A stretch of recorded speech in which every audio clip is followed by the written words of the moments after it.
Iranian tortured protester dies after falling into coma. Here's a summary of the article. A detained protester in Iran, who was hospitalized and fell into a coma after his temporary release, died after 20 days.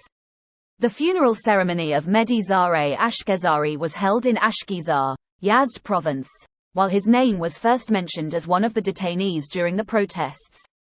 Ali Janaban, one of Mehdi's friends living in Bologna, Italy, confirmed the reports that he fell into a coma a few hours after his temporary release, and died after 20 days as a result of tortures in custody. Mehdi was a university student in Bologna until 2 years ago, when he returned to Iran due to his family's need for his support. The death of Mehdi had repercussions in the university where he studied and received coverage in some Italian media. Ali Genaban told Radio Fada that Mehdi participated in the protests like many other people and was arrested.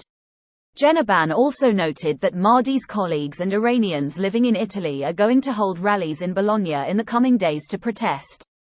This post received a score of 7,600, with an upvote ratio of 98%. Here are the top comments in response to this article. I hope that his death is not in vain. The Iranian people deserve better.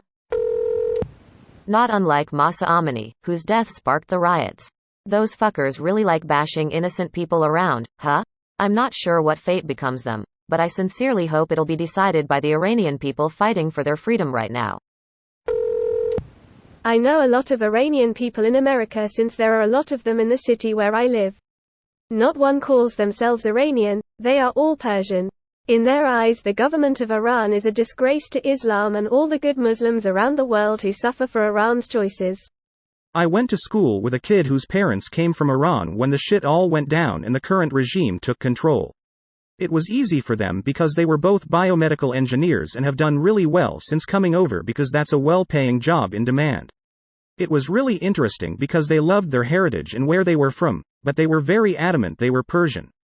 Like they loved Iran but would never classify themselves as Iranians, always Persians.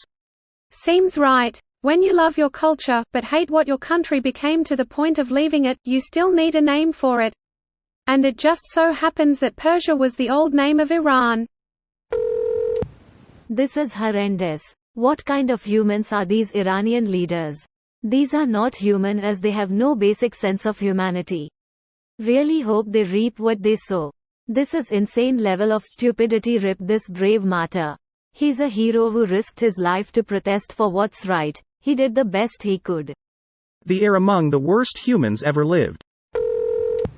The pattern is obvious: Saudi Arabia hacking up journalists, Iranians torturing, beating protesters to death, Russians committing war crimes all over the place, North Korea starving its people and executing anyone who looks wrong, China has a long history of human rights abuses, and there's more. All the dictatorships, authoritarian regimes need to go away. There will never be a peaceful planet with those governments in charge. Democracy for people of Iran. Democracy, freedom, justice, prosperity, wisdom, and every other good wish in the world. And for the whole world, not just Iran, including, insert country name here. Our new Iran has so many stories like this. Yet the people are determined to succeed in this revolution. I can't even bring myself to read them. But these brave Iranian people facing it every day. Even though they know what awaits them if they are caught protesting. This video was automatically created by Reddit to speech. The article and comments in this video were selected from Reddit according to their upvotes, and any paraphrasing was performed by smmry.com, without any human intervention.